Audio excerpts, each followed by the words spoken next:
I'm going to teach you how to use it to your advantage. And I'm going to ask you a couple of questions. Now, 2 questions that we're going to start off with. The first one is, why is dinner the worst thing you can do for the first date?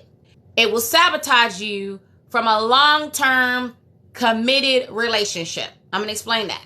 And the science behind why. About why is it that going to dinner on the first date sabotages you. Okay?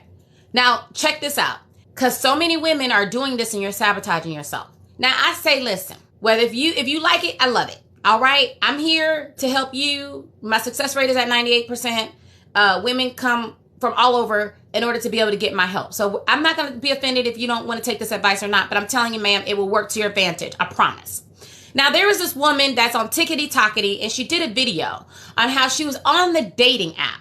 Okay? And she must be like in her 30s. And a man who was 56 or in his 50s said that, hey, I'm interested in taking you out. Can we meet for coffee? And she says to the man, I don't do coffee. I'm definitely not doing coffee with a 56-year-old. Like, I'm just not doing that. Like, I feel like, if I'm going to go out with a 56-year-old, then it needs to be dinner. It's just not going to be coffee. And I'm like scratching my non-edges, okay, because they trying to grow in, but they ain't there. And so I'm scratching skin, clearly. And I'm trying to make it make sense. All right? Because the math wasn't quite mathing. Her video wasn't quite turning the dial that she was trying to turn or prove. It sounded like she was proving his point because he said, well, listen, it's nothing personal. It's just that I don't really know you and I want to be able to sit down and get to know you to see if it's worth it before we move forward, and we can keep it like short and just basically sit down and get to know each other. And she was like, yeah, I'm not doing that. Like, you're 56. I mean, basically, if I'm going to settle for you, you're going to at least take me to dinner. If I'm going to even consider a 56-year-old, then you're going to take me to dinner. So she's basically saying, my only desire for an older man is financial gain. And if you're not willing to feed me, because clearly she's hungry, then I don't have any need for you. So yeah, you're right, sir. You're right to have concerns about being used. You have concerns, but I'm one of those women. You're talking to that kind of woman. And he's like, basically, you're telling me you're a gold digger, which I don't like that word. But it was the most ignorant post that I had seen today. Because somebody always surpasses the ignorance. This is what the good lady did not understand is that it's very clear to me why she was still single. Like, literally, I could see her whole energy. I could see why she was still single. I could see why she attracted men that were dysfunctional relationships, men who didn't really see her, men who didn't value her. I completely saw exactly why. We're going to stick a nail in that, okay? Now, per the statistics, first of all, you need to decide what type of man you want and what type of relationship. If you guys end up in a relationship, where do you want it to go? Where do you want it to go? Do you want it to just go to be a sexual relationship? Do you want it to go where you're just boyfriend, girlfriend for a short period of time? Or do you want it to go to be a long-term, fulfilling, happy marriage? Like, where do you want it to go? Because women oftentimes date for the short term. They're not thinking the way I start is the way I will finish. They don't understand that the way you set a man up from the beginning will also determine how this man shows up as a husband to you once the relationship moves forward into marriage. So if you are looking for a long-term healthy relationship, then ma'am, you have to think smart and you have to think long-term. You have to think that you want this man to be so into you. Remember, the old folks used to say all the time, make sure that your husband's into you 3 times more than you're into him. So in order for you to get that man, in order to be into you, then you have to trigger vasopressin and dopamine. You got to trigger his bonding hormone. And You got to be able to allow the courting phase to go out long enough while he maintains interest so that his vasopressin receptors can be produced. Okay? In order for you to get vasopressin to be produced. Now, in order to trigger vasopressin, ma'ams, this is what you have to have. You have to have CAP. Okay? Put it in the chat. CAP. You gotta have CAP. You gotta be able to trigger curiosity. You gotta trigger curiosity, anticipation, and polarity. In order for you to have this man produce the vasopressin. Now, in order for you to trigger that curiosity, ma'am, then that means that you have to slow down your natural biochemical process, how your body's designed for you to fall as fast as possible. The more time you spend with a man, especially in the beginning, the faster a woman produces oxytocin. The more she produces that oxytocin, the more it shuts down your frontal discerning region of your brain, ma'am, and the more likely you are to miss the red flags. Also, the more likely you are to trust him, the more likely you are to want to spend time with him, the more likely you're going to move too fast with him, which completely sabotages all three. Curiosity, anticipation, and polarity. Polarity is your feminine energy level must be a 7 or higher. Put in the chat 7 or higher. Put it in the chat because I want you guys to get this to seep in your subconscious mind. This is polarity, ma'am, okay? These are two magnets, right? The black is the negative. The red is the positive end. This is everything in nature has a positive and a negative end. Everything. All right? Your feminine energy, think of it as the positive end. The negative end, masculine energy. Your feminine energy must be a 7 or higher in order for this to happen. The higher your feminine energy, the stronger the polarity, okay? If you're a 5, it needs to be higher. 7 is not even good enough, but it's a minimum, okay? It's a starting. You really want to aim for a 10. All right? You want to aim for a 10. This is polarity. This is polarity. This is what makes this man want to stay with you for life. This is what makes him shut down any desire to be with any other woman. This is what makes him like he's hooked on you. Like he wants you. He's sexually attracted to you. He's turned on by you mentally. The polarity. Now, a lot of times in the society that we exist in, women have been brainwashed to operate in her masculine energy. Besides the fact that women don't feel too safe nowadays, for multiple reasons, then it has driven a lot of women in their masculine energy. Women have been bamboozled to think like a man, act like a man, work like a man, and date like a man. So it has been driving her biochemistry for her to make more testosterone, which has driven up her cortisol. Because when a woman is imbalanced and her testosterone is too high, then it drives up her cortisol. It drives down her estrogen. So it's harder for her on her body. A low estrogen level increases the risk of diabetes, heart disease, hypertension, weight gain, vaginal dryness, ma'am, mental fog, fatigue, stress, unhappiness, you name it, it's all of that. It's not worth it. When you choose a Build-A-Bear who's in his feminine energy, it drives up your testosterone. It drives you into your masculine energy. So what you want to do is you want to be more in your feminine energy, because when you're in your feminine energy, you're going to attract that man that's in his masculine energy, his healthy masculine.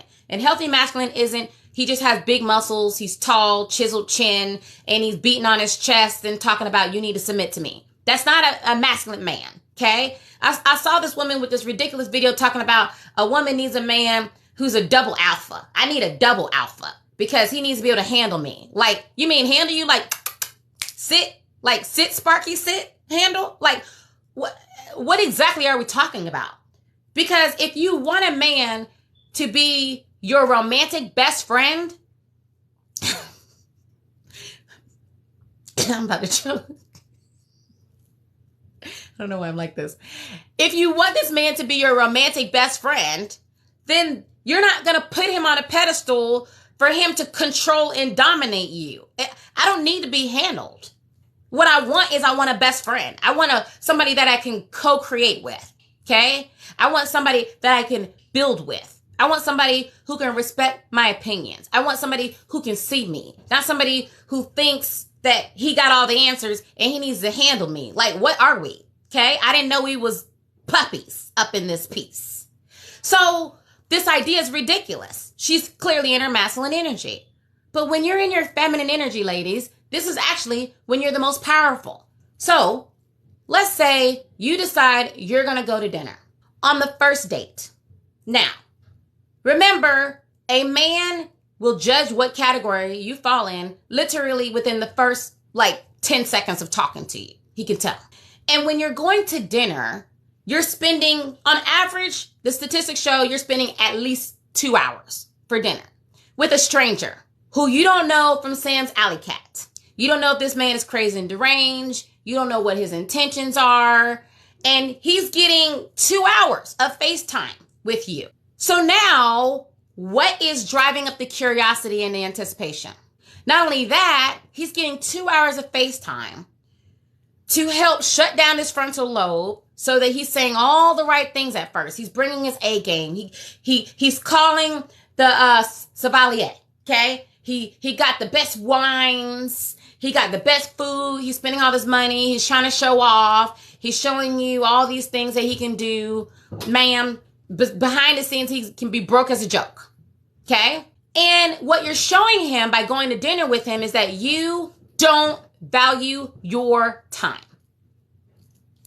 Clearly, you don't have a lot to do. You don't value your time because he was able to get so much FaceTime up front. You didn't establish it in his mind that you're already a high tier woman. You're already in high demand. You don't have much time. If you want me to consider you, you're going to have to show me why. And for all the people who don't understand why this is important, let me just take you to the animal kingdom, shall we? Okay? Let's go to the animal kingdom.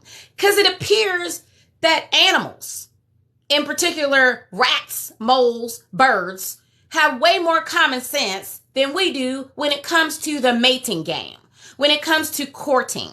Now, if you look at any kind of bird, all right, let's go to the eagle, because I like the eagle. I like her. That's a bad babe right there, okay?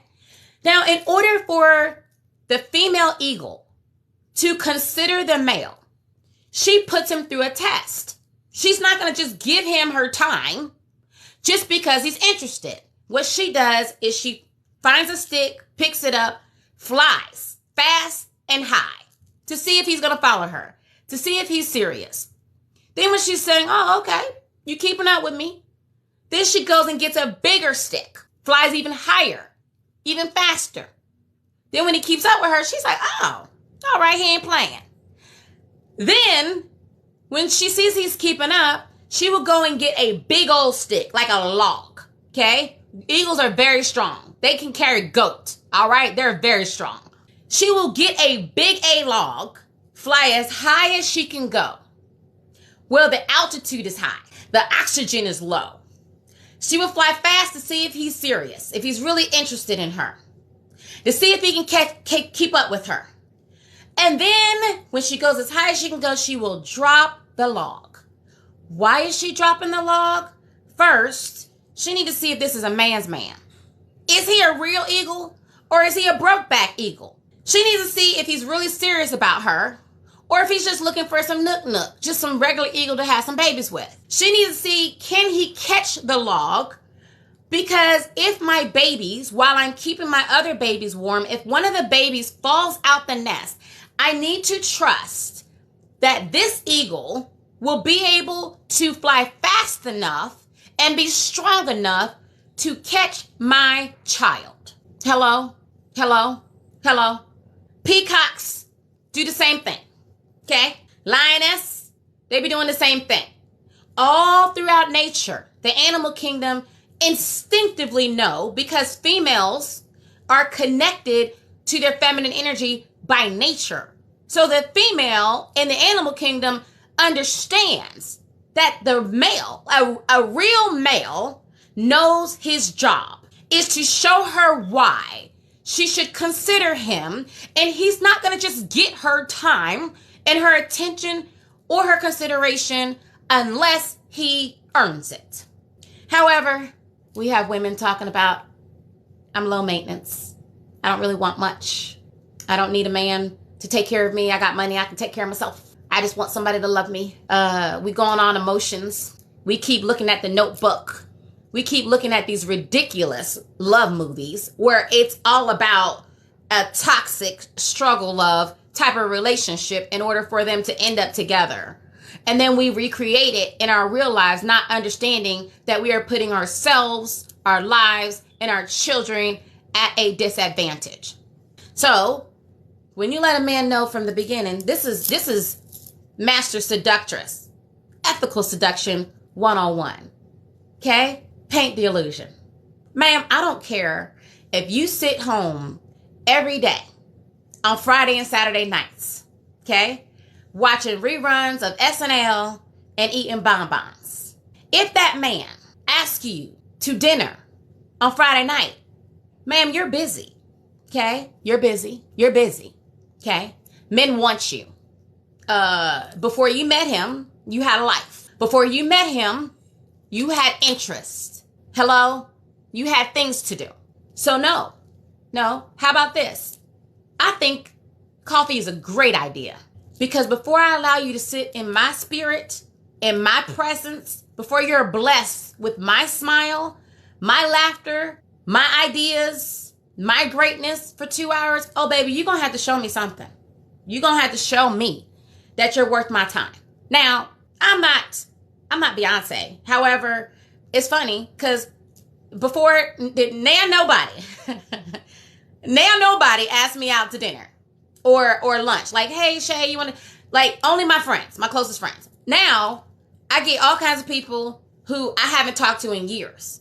They see one of my videos that will go viral and they're like, hey girl, you're doing really well. I'm so proud of you. We need to catch up and go to lunch. You know, I want to pick your brain and I want to see how we can, you know, like maybe you can give me some advice on the business. Can we go to lunch? No, ma'am. No. Ma'am, no. What? No. I'm busy. Okay? Like legit. My time is valuable. My time is money. No, ma'am. There's no way I'm just going to give you my time. Beyonce's not going to sit down with you and give you FaceTime just because you want to sit down with her and have FaceTime. You have to earn it. You'll be lucky if you get like a little pass in the hallway meeting with her, let alone to be able to sit down with her. And when you show up to the dating world as if you are the prize, as if you are unique, as if you know your soulmate will recognize and identify you as the prize you are, ma'am, I promise you men will act differently. They will show up and act differently.